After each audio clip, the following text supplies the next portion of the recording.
Bonjour à tous, nous sommes le vendredi 24 juillet 2026. Que sait-on du PLF 2027?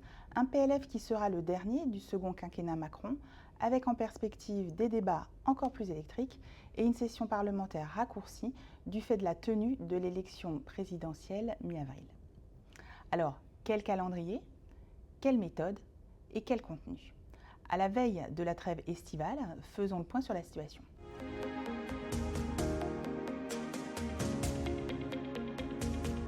Sur le calendrier d'abord, le texte initial devrait être examiné en Conseil des ministres le 30 septembre et discuté à l'Assemblée nationale le 5 octobre en commission.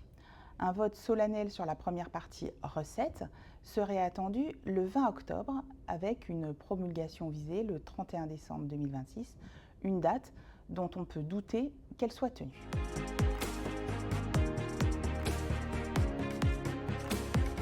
Sur la méthode, le gouvernement semble cette année encore privilégier la voie d'un accord de non-censure avec les socialistes et la recherche d'un compromis. Une voie qui semble pourtant bien étroite. Alors dans ce contexte, refait surface la piste d'une adoption par voie d'ordonnance qui avait été écartée l'année dernière en tout dernier lieu. Celle-ci ne pourra intervenir qu'une fois expiré le délai constitutionnel de 70 jours d'examen budgétaire sans que le Parlement ne soit parvenu à se prononcer. Dans cette hypothèse, c'est le texte initial, celui déposé sur le bureau de l'Assemblée nationale, qui ferait l'objet de la transposition par ordonnance. Un texte initial qu'il conviendra donc d'examiner scrupuleusement. Signalons une nouveauté dans la préparation du budget par Bercy, puisque cette année, 4 économistes de renom ont été nommés afin de plancher sur des pistes de redressement des finances publiques. Leur rapport, rendu le 15 juillet dernier, fait le constat qu'à politique inchangée, le déficit public pourrait atteindre 5,9% du PIB dès 2027 et même approcher les 7% en 2030. Beaucoup trop loin du seuil de 3% imposé par l'Union européenne, sous lequel le gouvernement s'est engagé à revenir d'ici 2029, rendant nécessaires des ajustements sur les dépenses sociales.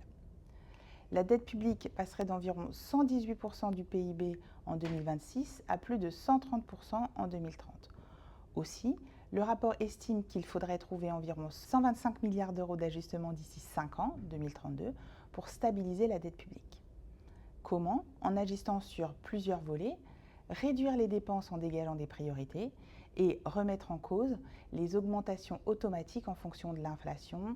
Le rapport cite le barème de l'impôt sur le revenu et les retraites notamment. Il faut aussi, toujours selon le rapport, trouver de nouvelles recettes tout en limitant les hausses d'impôts. L'effort devra être partagé, préconise le rapport.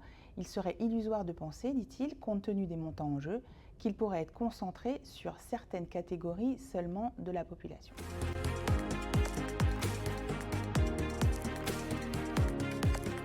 Ce qui nous amène au contenu du volet recettes du PLF.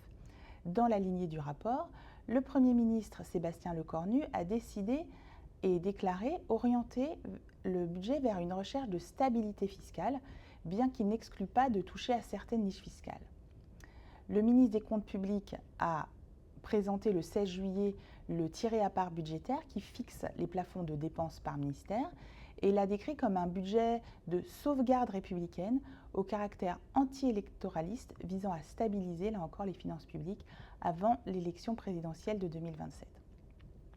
Ce document prévoit que la hausse du budget est quasiment absorbée par une hausse massive de la charge de la dette et du budget de la défense.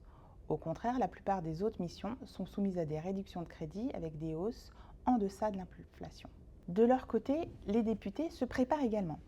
La commission d'enquête de l'Assemblée nationale sur l'imposition des plus hauts patrimoines et des revenus les plus élevés, son rapporteur Charles Courson et président Jean-Paul Mattei ont présenté plusieurs recommandations destinées à alimenter la réflexion autour du projet de loi de finances pour 2027 et notamment pour permettre de dégager de nouvelles marges de manœuvre budgétaires afin de financer les services publics tout en répondant à une demande de justice fiscale.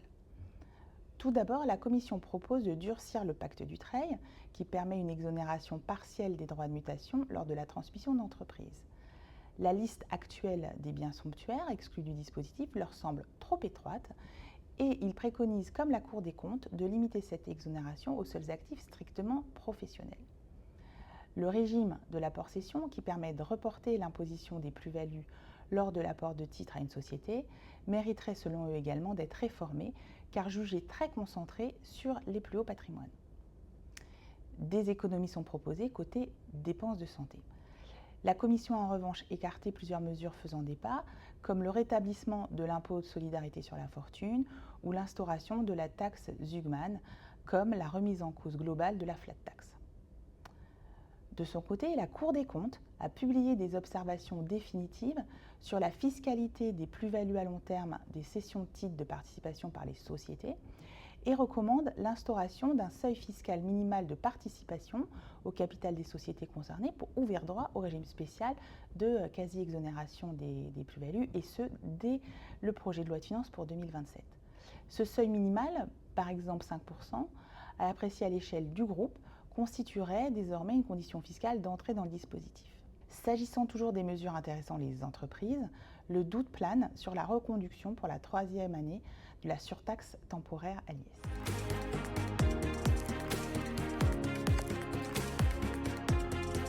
Voilà ce qu'on pouvait dire aujourd'hui du budget 2027, qui se dessine sous le double signe de la contrainte budgétaire et de l'incertitude politique. Alors rendez-vous à la rentrée. Le véritable point de départ sera la présentation du texte en Conseil des ministres le 30 novembre 2026 et nous y consacrerons notre prochain épisode.